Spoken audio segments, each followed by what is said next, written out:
Sa isang maliit at tahimik na nayon sa gitna ng kabundukan ng Pilipinas, nabubuhay si Elena Bautista, isang dalagang may pangarap at mabait na puso.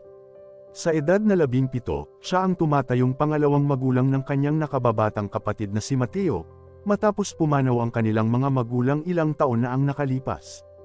Elena, tingnan mo ang kwago sa puno. Sigaw ni Mateo habang tinuturo ang isang malaking ibon sa itaas ng puno ng mangga. Napangiti si Elena habang pinupunasan ang pawis sa kanyang noo. Mateo, magtigil ka muna dyan. Marami pa tayong trabaho sa bukid. Biro niya, ngunit malambing ang boses. Ang buhay nila ay payak ngunit puno ng saya.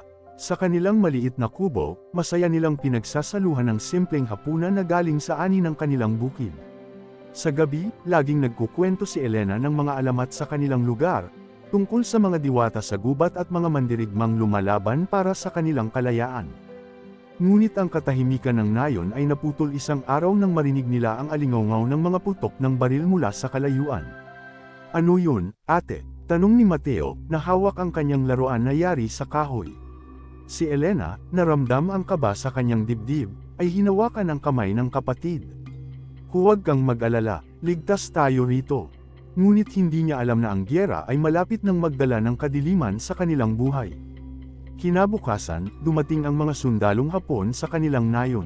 Sa una, tahimik lamang ang lahat habang ang mga sundalo ay naglalakad sa kanilang kalye, hawak ang mga rifle at may malamig na ekspresyon sa mukha. Pero hindi nagtagal, nagsimula ang kaguluhan. Labas! Sigaw ng isang sundalong Hapon habang sinisipa ang pinto ng mga bahay. Si Elena, na nasa loob kasama si Mateo, ay yamakap sa kapatid, nanginginig sa takot. Ate, natatakot ako, bulong ni Mateo. Mateo, huwag kang maingay, sagot niya habang hinahanap ang kanilang lugar na mapagtataguan. Ngunit huli na, binuksan ng isang sundalo ang kanilang pintuan at tinutukan sila ng baril. Kinuha si Elena mula sa kanyang bahay, habang umiiyak si Mateo na pilit siyang hinahabol. Pakawalan niyo ako, sigaw ni Elena, ngunit bingi ang mga sundalo sa kanyang pakiusap. Naiwan si Mateo sa kanilang kubo, umiiyak, habang ang kanyang ate ay isinakay sa isang truck kasama ang iba pang kababaihan mula sa kanilang nayon. Pagdating sa kampo ng militar ng Hapon, agad nilang naramdaman ang bangis ng digmaan. Ang lugar ay napapaligiran ng barbed wire, at ang mga sundalo ay hindi nagpapakita ng anumang awa. Sa unang araw pa lang, napagtanto ni Elena kung anong uri ng impyerno ang naghihintay sa kanila. Ang mga kababaihan ay dinala sa isang barracks gawa sa kahoy, kung saan sila'y pinilit magtiis ng hirap at gutom. Sa bawat araw, isa-isa silang tinatawag para sa kanilang obligasyon sa mga sundalo. Elena, kaya natin to, bulong ni Lola Ines, isang matandang babae na kasama nila sa barako. Huwag kang susuko. Ngunit sa loob ni Elena, unti-unti siyang nawawalan ng pag-asa. Chapter 2. Sa bawat araw na lumipas, lalong naramdaman ni Elena ang bigat ng kanyang kalagayan. Ang mga barracks na tinutuluyan nila ay maliit at masikip. Halos wala silang pagkain, at ang tubig na iniinom ay madalas marumi. Subalit, ang pinakamasakit ay ang kanilang paglilingkod sa mga sundalong Hapon. Isa-isa silang tinatawag sa gabi, at bawat oras na lumilipas ay parang walang katapusan na bangungot. Si Elena ay umiiwas tumingin sa mga sundalo. Sa bawat oras na nakaririnig siya ng yabag papalapit sa barracks, ang kanyang puso ay nagwawala sa kaba. Ngunit pilit niyang pinapalakas ang loob niya. Mateo, bulong niya sa sarili. Para sa'yo, magpapatuloy ako. Isang araw, habang naghuhugas ng mga kasangkapang pilit ibinigay sa kanila ng mga sundalo, napansin ni Elena ang isang binatang sundalo na nakatingin sa kanya mula sa malayo. Siya ay hindi tulad ng iba, ang kanyang mata ay walang bahid ng galit o kalupitan. Sa halip, may bakas ng pagkalito o panghihinayang. Huwag mo akong tingnan, mahina niyang sabi, halos walang tunog, habang iniiwas ang tingin. Ngunit hindi umalis ang sundalo. Nang matapos si Elena sa kanyang trabaho, lumapit ito at tahimik na nag-iwan ng isang maliit na supot na puno ng kanin. Tumigil si Elena, natigilan. Wala siyang sinabing salita, ngunit ang kanyang tingin ay puno ng tanong. Ang sundalo ay mabilis na tumalikod at umalis. Kinabukasan, sa parehong lugar, muling lumapit ang sundalo. Sa pagkakataong ito, nagsalita siya, Kenji, sabi nito, itinuro ang sarili. Hindi kumibo si Elena. Tila natatakot siyang magsalita. Elena, sagot niya sa wakas, matapos ang ilang sandali.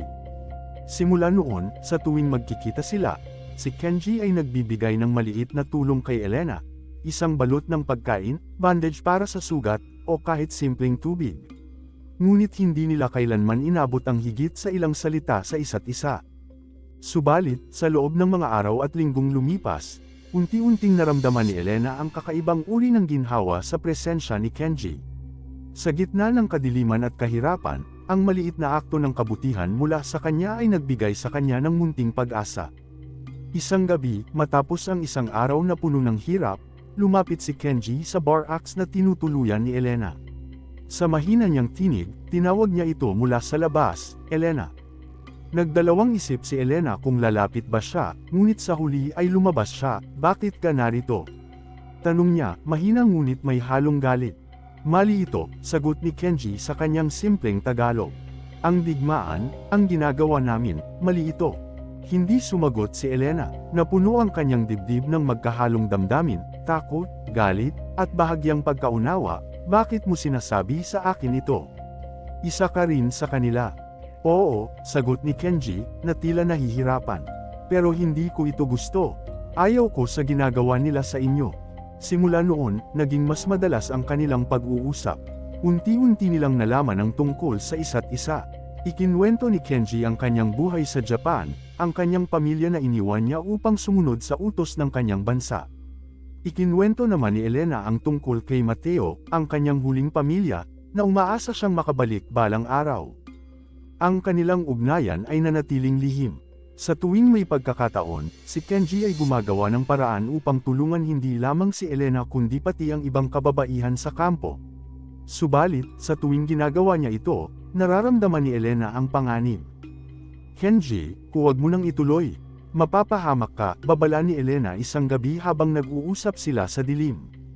Kung hindi ko gagawin, sino ang tutulong sa inyo? Sagot ni Kenji, hindi ako tulad nila. Gusto kong tumulong. Ang mga araw ay naging linggo, at ang kanilang ugnayan ay lalong naging matibay. Subalit alam nilang pareho na ang anumang koneksyon nila ay hindi maaaring magtagal. Ang kanilang sitwasyon ay parang isang liwanag na pilit tinatabunan ng dilim ng digmaan. Chapter 3. Lumipas ang ilang linggo, at ang relasyon nina Elena at Kenji ay naging mas malalim, kahit pananatiling lihim. Sa bawat pag-uusap nila, mas lumilinaw kay Elena na si Kenji ay hindi tulad ng ibang sundalo sa kampo. Subalit alam niyang delikado ang kanilang ugnayan, hindi lamang para sa kanya kundi para rin kay Kenji. Kenji, bakit mo ginagawa ito? Tanong ni Elena isang gabi habang sila'y nag-uusap sa likod ng bar axe. Ang kanyang tinig ay puno ng alinlangan. Bakit mo kami tinutulungan? Hindi mo ba naiintindihan kung gaano kadelikado ang ginagawa mo? Hindi agad sumagot si Kenji. Tila nag-iisip ito ng tamang salita. Dahil mali ito, sagot niya sa wakas. Ang lahat ng ito, ang digmaan, ang kampo, ang ginagawa nila sa inyo. Ayaw kong maging bahagi nito. Ngunit sundalo ka pa rin, sagot ni Elena. Ang kanyang boses ay malamig ngunit may bahid ng habag. Isa ka pa rin sa kanila. Tumungo si Kenji, tila napahiya. Alam ko, sabi niya. Ngunit kung may magagawa akong kahit kaunting mabuti, gagawin ko.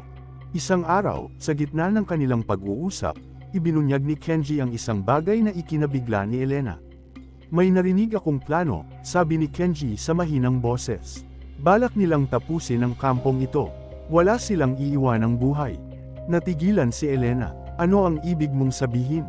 Tanong niya, nanginginig ang boses. Ang lahat ng babae rito, sagot ni Kenji. Balak nila kayong patayin bago dumating ang mga Amerikano. Nalaglag ang puso ni Elena sa narinig. Kenji, ano ang magagawa natin? Tanong niya, desperado. Ilang gabi mula ngayon, tutulungan kita, sagot ni Kenji. Tutulungan kitang makatakas, kasama ang iba pang kababaihan. Sa mga sumunod na araw, lihim na naghanda si Kenji para sa pagtakas. Sa tulong ng kanyang kaalaman sa kampo, gumawa siya ng plano upang iligtas si Elena at ang ilang kababaihan. Palihim niyang nilikom ang mga kinakailangan, mga mapa, pagkain, at kutsilyo para sa proteksyon. Samantala, si Elena naman ay tahimik na kinausap ang ibang kababaihan. Magtiwala kayo sa akin, bulong niya kay Lola Ines at sa ilan pang babae. May plano tayong makatakas. Ngunit sa kabila ng kanilang paghahanda, ramdam ni Elena ang bigat ng responsibilidad sa kanyang balikat. Alam niyang anumang pagkakamali ay maaaring magdulot ng kapahamakan, hindi lamang sa kanila kundi pati kay Kenji. Habang papalapit ang gabi ng kanilang planong pagtakas, biglang nagkaroon ng tensyon sa kampo. Isang sundalo ang nakakita kay Kenji na may dalang pagkain sa lugar ng mga bihag. Ano ito, Nakamura? Tanong ng sundalo, ang boses ay puno ng hinala. Nagdadala lamang ako ng pagkain, sagot ni Kenji, pilit na itinatago ang kanyang kaba. Para kanino? Tanong ng sundalo, ngunit bago pa siya makapagtanong pa, mabilis na umalis si Kenji. Ramdam niyang malapit na siyang mabisto. Kinagabihan, nag-usap sila ni Elena. Kenji, alam ko na ang ibig sabihin nito, sabi ni Elena. Kung ipagpapatuloy mo ito, ikaw ang mapapahamak. Alam ko, sagot ni Kenji, ang kanyang boses ay puno ng determinasyon. Ngunit hindi kita iiwan dito. Dumating ang gabi ng pagtakas. Si Kenji, gamit ang kanyang kaalaman sa kampo, ay dinala si Elena at ang ilang kababaihan sa isang tagong daan palabas ng kampo. Naglakad sila ng tahimik sa gitna ng dilim, pilit na iniiwasan ang mga tanod. Ngunit sa kabila ng kanilang pag-iingat, nahuli sila ng isang grupo ng mga sundalong Hapon. Tumigil kayo, sigaw ng isang sundalo, habang itinutok ang kanyang baril sa kanila. Walang pag-aalinlangan, humarap si Kenji sa mga sundalo. Ako ang may kasalanan, sigaw niya sa Nihongo. Pakawalan ninyo sila, ako ang parusahan ninyo. Habang sinunggaban ng mga sundalo si Kenji, sinenyasan niya si Elena at ang iba pa na tumakbo. Elena, ngayon na, tumakbo kayo. Habang si Kenji ay hinila pabalik sa kampo, tumakbo si Elena kasama ang mga kababaihan. Ang kanyang puso ay puno ng sakit at takot, ngunit alam niyang hindi niya maaaring sayangin ang sakripisyo ni Kenji. Sa wakas, narating nila ang kakahuyan at tuluyang nakatakas mula sa kampo. Ngunit kahit naligtas na sila, ang bawat hakbang ay tila mabigat. Sa kanyang isipan, naririnig pa rin ni Elena ang tinig ni Kenji, ang sundalong Hapon na nagbigay ng kanyang kalayaan kapalit ng sarili niyang buhay. Chapter 4. Ang madilim na gubat ang naging tanggulan ni Elena at ng ilang kababaihan na kasama niyang nakatakas. Habang naglalakad sila ng tahimik, nararamdaman ni Elena ang bigat sa kanyang puso. Sa bawat hakbang, paulit-ulit niyang naaalala ang huling mga salita ni Kenji, at ang paraan ng kanyang pagsuko upang bigyan sila ng pagkakataong mabuhay. Sa gitna ng gabi, naglakad sila ng walang tiyak na direksyon. Ang lamig ng hangin at ang ingay ng mga kuliglig ay tila nagdadagdag ng takot sa kanilang puso. Si Lola Ines, bagamat mahina, ay pilit na nakakasabay. Elena, bulong niya, alam mo ba kung saan tayo pupunta? Wala akong tiyak na lugar, pero alam kong malayo tayo dapat sa kampo, sagot ni Elena. Kahit hindi niya tiyak ang kanilang pupuntahan, ang determinasyon niyang makatakas ay nagbigay lakas sa kanila. Subalit, sa kabila ng kanilang pag-iingat, naramdaman nila ang panganib.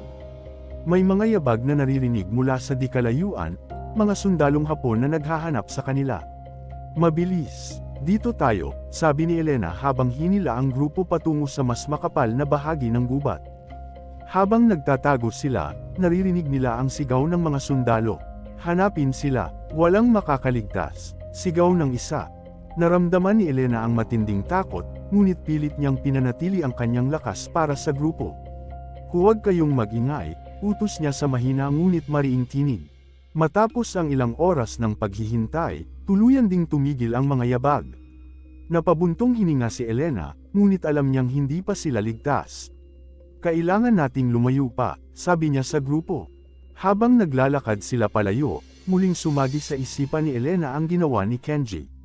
Bakit niya ginawa iyon? Tanong niya sa sarili. Isang sundalo ng kaaway, isang taong bahagi ng mga nanakit sa kanila, ngunit handang ay alay ang sariling buhay upang sila'y mailigtas.